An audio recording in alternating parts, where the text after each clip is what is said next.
Tonight's last word. The New York Times is mad as hell and can't take it anymore from Donald Trump. The Times is finally calling Donald Trump's lies, lies. In a condemning editorial today, the Times compared Donald Trump to one of the worst, most damnable liars in American political history, 1950s Republican Senator Joseph McCarthy. Also today, the Washington Post decided to call Trump's lies, lies, the day after Trump tried to use an old Washington Post article to justify the worst lie he has told. I watched when the World Trade Center came tumbling down. And I watched in Jersey City, New Jersey, where thousands and thousands of people were cheering as that building was coming down. He's lying, of course. He never saw that, and thousands of people did not do that. It never happened. And in today's editorial, the Washington Post said, Mr. Trump spreads the lie that thousands of American Muslims openly celebrated the 2001 attacks on the World Trade Center. In fact, there were no such celebrations. Donald Trump lies because he knows he can get away with it. The most impolite candidate in American political history relies on the politeness of his interviewers to get away with lying. So did you misspeak yesterday? Happen. I saw it. It was on television. You saw that with your own eyes? George, it did happen. There were people that were cheering in the other side of New Jersey where you have large Arab populations. They were cheering as the World Trade Center came down. I know it might be not politically correct for you to talk about it, but there were people cheering as that building came down, as those buildings came down. And that tells you something. It was well covered at the time, George. Now, I know they don't like to talk about it, but it was well covered at the time. There were people over in New Jersey that were watching it, a heavy Arab population that were cheering as the buildings came down. Not good. As I said, the police have said it didn't happen. What I want to move on right now. Donald Trump knows that George can't tell his audience that Trump is lying there because the industry convention of Sunday morning political chat is that they never call a lie a lie. That's just too impolite for Sunday mornings. And Trump exploits that politeness. But it's not just politeness at work. Donald Trump gets good ratings on these shows. And if one of the hosts tells Trump he is lying in the middle of an interview, that host will never get a chance to interview Donald Trump again. But his competitors will. The interview routine has now become let Trump tell a big lie and then ask him some inane, time-wasting question about poll numbers. And let's just stipulate here that every question to any candidate about poll numbers is an inane waste of time and utter failure of the imagination. Asking a candidate a question about poll numbers means you've already asked every question about governing policy that you can possibly think of. Donald Trump knows he has an open invitation to appear on this show, which, of course, he will never accept, because he also knows that he would not get away with a single lie here. Donald Trump knows there is no politeness limitation here that would inhibit me from calling him a liar, as I have done many times for many years, and as the New York Times and the Washington Post are now finally doing. Donald Trump also knows that I'm happy to keep doing this show without ever getting the ratings bump of an incoherent Trump interview. The time has come for Donald Trump's TV interviewers to tell him that he is lying as soon as he floats his next lie on TV. If they don't, they risk becoming accomplices of a lying demagogue. In its editorial today about Donald Trump's lies, the New York Times issued this challenge to Donald Trump's interviewers. History teaches that failing to hold a demagogue to account is a dangerous act. It's no easy task for journalists to interrupt Mr. Trump with facts, but it's an important one. And that's tonight's last word. I understand that the people will be upset and will want to protest when they see this video. But I would like to echo the comments of the McDonald family. They have asked for calm, and for those who choose to speak out, to do it peacefully. We're joined now from Chicago by Pastor Corey Brooks. He's the pastor of the New Beginnings Church, Chicago, and he was one of the ministers and community leaders who met with Chicago Mayor Rahm Emanuel yesterday. Pastor Brooks, tell us about that meeting yesterday with the mayor.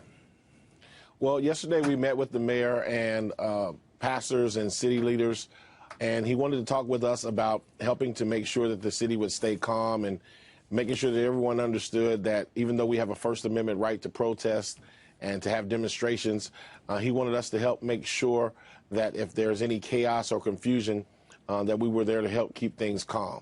How would you characterize the meeting? Was it tense? I would characterize the meeting as tense. I mean, anytime you're dealing with a situation that we're dealing with in Chicago, it's going to be tense regardless of how you try to structure it or talk about it. It's a very tense situation, and rightfully so. And what about in the meeting, was there a discussion of why it has taken Chicago over a year to get to a determination in this case and bring these charges? Absolutely. That was one of the questions that was raised, and the mayor said that the onus was on the state's attorney's office, Anita Alvarez, and the U.S. attorney's office. He said that information had been turned over to them. They were investigating it, and it took them a whole year, to come to the conclusions that they came to today. And for most of us in Chicago, we feel like that's insensitive. That's not something that should have been done. It could have been done much earlier, and probably if it had been done earlier, we would not be in the situation that we're in today. Yeah, and to be very clear, you weren't going to have these charges brought tonight if they weren't forced to release that police dash cam video, because the prosecutor admits she wouldn't have brought the charges even still if it weren't for the release of that video.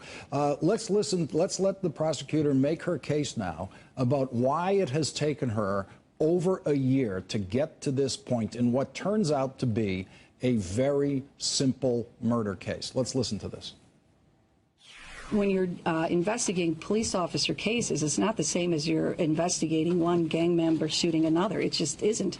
You have to understand the use of force model. You have to understand how officers are trained. Officers do have a right to use reasonable force. They can use deadly force when appropriate. So you have to understand all of that before you look at a case. You simply can't, on a case like this, can't make a split-second decision by watching the video one time and determine what occurred. There were countless number of witnesses that were interviewed in this case, physical evidence looked for, looking for videotapes from the businesses surrounding there. There was a lot of work done on this case, an absolute lot of work, and that adds to the year that we've been investigating. Jamie Calvin, she didn't show a lot of work today in bringing these charges. She relied on exactly one eyewitness and the videotape to describe why she brought the charges today. And the independent civilian review board that looked into it took less than 2 weeks to get this officer removed from duty, from police duties after this incident occurred. Actually, I'm not sure that's accurate about the Independent Police Review Authority. They're conducting an investigation, and in fact, their investigations take on average 18 months in police shooting cases to come to a determination, which is almost invariably a determination that the shooting was justified. But Jamie, in the accounts I saw today, they presented their findings as such as they were about 14 days after the shooting, and at that point it was taken over by prosecutors. Yeah, so at that point, he was removed based on their findings at that stage.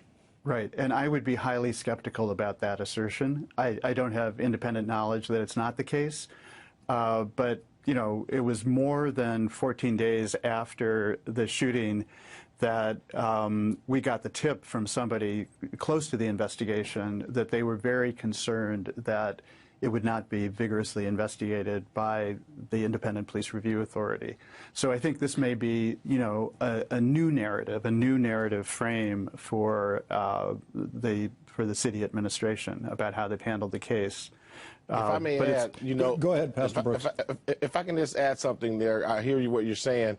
But if you have enough information to settle a case for $5 million, I would think that you have enough information to bring about charges. And if you could do that in that amount of time, then why couldn't you bring charges in the same amount of time? That's the thing that baffles a lot of people here in Chicago. And Joy Reid, the prosecutor uses this very colorful language that you can't make a split-second decision by watching the video one time. Okay, well, how about watching it 1,000 times and getting this done in a month? Because this takes 1 minute to watch each time you watch it. Yeah, and I think the entire video is like 20 minutes long. And here's the thing, and this is why so many Americans are troubled by these cases and by the general issue of police-involved shootings. American citizens are prosecuted every single day, and it very rarely takes more than a few days for prosecutors to decide that a citizen is prosecutable for a crime. The bar for police is so insurmountably high that in order to bring a prosecution, even in a case where your eyes are looking at the video and telling you what happened, where it seems blatantly obvious what happened, the bar is so incredibly high, and the reluctance of prosecutors to bring these cases is so plain. The agony with which they go through in order to bring these cases is so clear that citizens have now come to expect no justice in a case that even seems clear, whether it's the Rodney King case, where you're watching the beating happen and it takes the federal government to step in, whether it's the Amadou Diallo case, whether it's this case. The confidence that the citizenry has in our prosecutors and in due process is eroded when you need 400 days to determine that what people are seeing on a video is what they're seeing on a video. I just want to get a quick last word from each of our Chicago guests. If this dash cam video did not exist, would the police lie that this officer was threatened? Would that lie have survived, and would there be charges tonight? Jamie Calvin, you go first. It's hard to imagine that the police narrative wouldn't have survived absent the video. And I think just following on the last comment, you know, there are two dimensions of police accountability. One are the acts, the alleged abuses. The other, and it's critical to addressing these problems, is the institutional response. And here I think the institutional response betrays all sorts of profound systemic problems that actually breed and shield police abuse. Pastor Corey Brooks, if that video did not exist, where would we be tonight? If that video did not exist, we would not be here tonight. We would not be talking about this case. It would be something that is behind us. It would have been settled already with the $5.2 million settlement, and no one else would have heard about it. It would have been swept under the carpet, and we would be going about our own daily routines here in Chicago. And unfortunately, that happens quite often. Well, I suppose if there'd been a settlement, it'd be a lot less than $5 million, because the $5 million was based on the video, which they had seen at that point when they made that settlement. Pastor Corey Brooks, Jamie Calvin from Chicago, thank you both very much for joining us. Very, very valuable tonight. And Joy Reid, as always, thank you for joining us tonight. For the first time in 35 years, a Chicago police officer is charged with first-degree murder. The killing occurred 13 months ago on October 20th, 2014. Chicago police officer Jason Van Dyke shot and killed 17-year-old Laquan McDonald. The Independent Police Review Authority in Chicago, it's a civilian agency that is charged with investigating all officer-involved shootings. They went to work immediately. They collected evidence. They interviewed witnesses. And within less than 2 weeks of that incident, they concluded that it was a bad shooting, and they stripped Officer Van Dyke of his police powers. The officer was then assigned to desk duty, where he has remained for the last year until today, when he was finally suspended without pay because he was charged with the crime of murder. Tonight, a dash cam video was released showing what prosecutors now call the murder of Laquan McDonald. There is no sound on this video. It is very graphic. You should be warned about that. If you choose to watch it, you will see Laquan McDonald armed with a small knife. It has about a 3-inch blade on that knife, and you will see him trying to get away from police officers who were then closing in on him. Here is that video.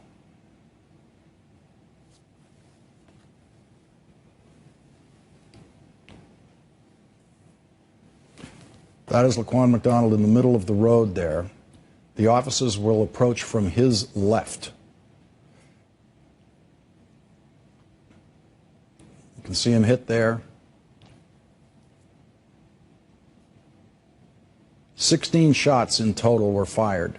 There was a pause, according to witnesses, after the first shots and before the second shots were fired. That's an officer kicking the knife out of Laquan McDonald's hand there. And those blurs that occurred were NBC standards blurring moments there where there appeared to be puffs of smoke. Some people have mistaken for puffs of smoke coming from the body when it is hit by the bullets. That's actually debris in the area of the body. If there's smoke from a firearm, it's at the barrel of the gun. It's not at the point of impact at that kind of distance. Here is State Attorney Anita Alvarez at a press conference before that video was released.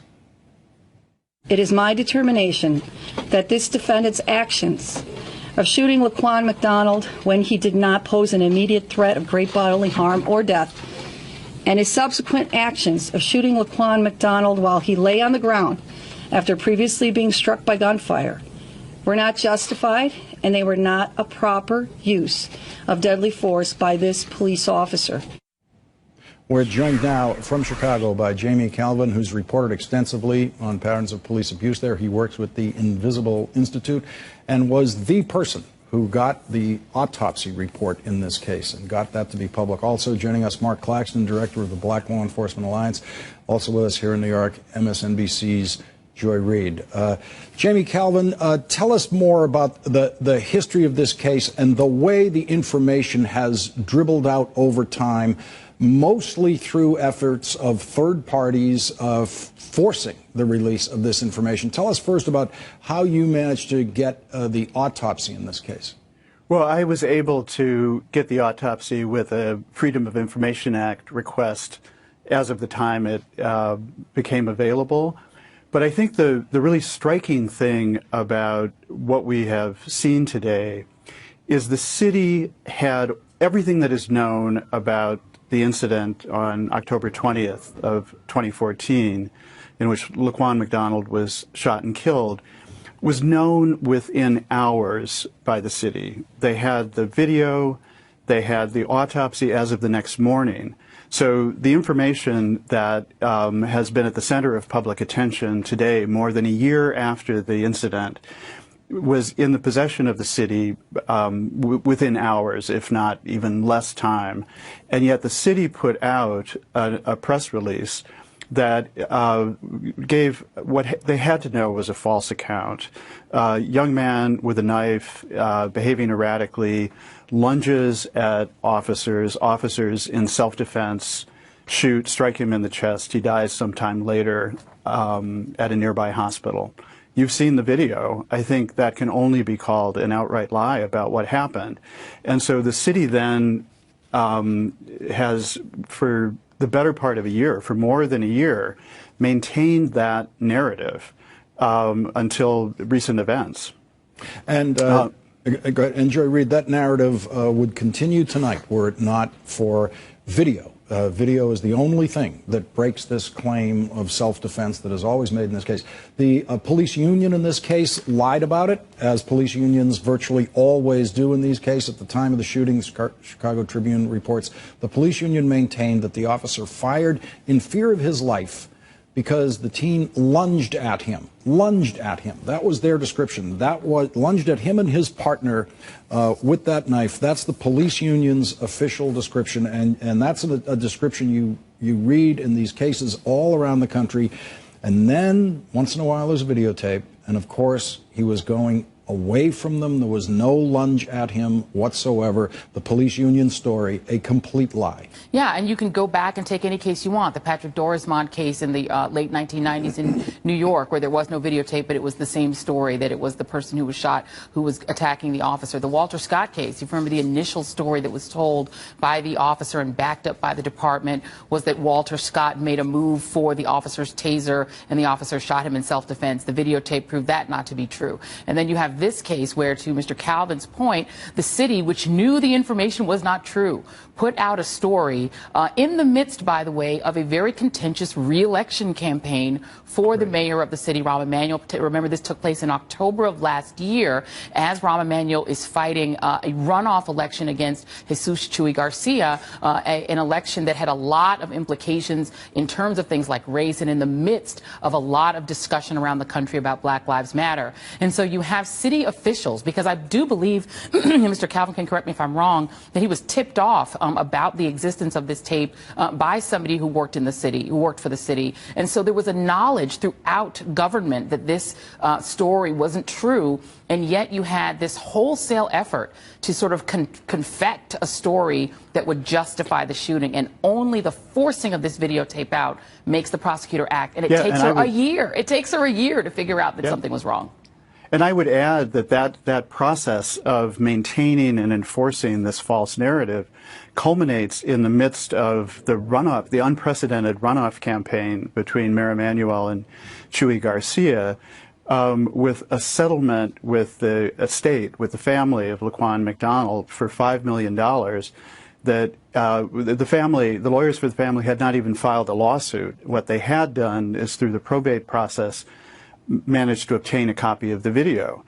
So that was their leverage to negotiate the settlement, and it was, it appears a political necessity in the midst of the mayoral campaign to be sure that that video did not come out. Imagine if 2 weeks before the election, the full implications of what happened to Laquan McDonald had become public knowledge. Jamie, that's potentially a game changer. Jamie, the city council there approves these kinds of payouts, this $5 million payout. Is the mayor also involved in approving that payout? Yeah, no, the payout is negotiated by the city law office, by the corporation council, the mayor's lawyer, the chief lawyer for the city, and then is brought to the city council. I think any settlement of over $100,000 goes to the city council, and it's mostly a rubber stamp operation at that point. And is there any, the mayor said tonight in this unprecedented press conference that they had before the video was released, in which they were basically, the mayor and the police chief, everyone was just trying to bring calm to the city before this video was released. The mayor said he has not seen this video. He had not seen it. He said he was going to see it tonight for the first time, just like everyone else. But, I think the video, the content of the video had been described almost frame by frame by people who had seen it. I've reported on it. Others have. How long, Jamie, how long have those reports been out there? What's in the video? For many months, I couldn't place it exactly, but so I had eyewitness. In the course of researching the story, found 2 eyewitnesses at the site who gave very vivid and credible accounts that completely align with the video, and I reported on that. And then once the lawyers got the video, they described its contents. They were constrained by the settlement agreement with the city from showing it, but they described its contents. So it's been widely known. This has been in plain sight for many months. All right, let's listen to what the prosecutor said tonight about how long it took for Officer Van Dyke to shoot Laquan McDonald. Basically, her description of what you see in this video. Let's listen to this. Our investigation has determined that Officer Van Dyke was on the scene for less than 30 seconds before he started shooting. In addition to the fact that all evidence indicates that he began shooting approximately 6 seconds after getting out of his vehicle. An analysis of the video establishes that 14 to 15 seconds passed from the time the defendant fired his first shot to clear visual evidence of a final shot. For approximately 13 of those seconds, Laquan was lying on the ground. On the right, of the 8 or more officers on the scene, it was only the defendant who fired his weapon. Mark Claxton, this is an investigation that is an examination of about 1 minute of time, a little bit more than a minute in time that's actually relevant to the murder investigation. This same district attorney, this same prosecutor takes over a year to get to this point. And tonight, when she describes her case, she cites only the dash cam video and one eyewitness. That's how simple this case actually is to describe, and yet she took a year to get us to tonight. So imagine if this were a gang shooting. Jamie, I want to get Mark Claxton's reaction. Pardon me. As a former police officer, to the pace of this investigation and the complexity of it. It's become a much more common tactic to use the quote-unquote investigation as more or less a stall tactic, or in some cases even a furtherance of conspiracies to do certain things in regards to different cases themselves. So a lot of times when you have individuals, city managers, when you have police officials or other investigative agencies talking about investigations, they want to give you an impression that they're working on this thing 24 hours a day, 7 days a week, nonstop, and that just isn't the case. And many times, as is the case obviously here, apparently up until this point, many times there is not that much evidence that needs to be analyzed for a long period of time in order to make a determination as to whether or not probable cause exists. And I think any skilled, professional, dedicated, and committed law enforcement professional or state's attorney should be able to make that determination based on, in large part, based on the video that we've seen here this evening. Mark Claxton, thank you very much for joining us tonight.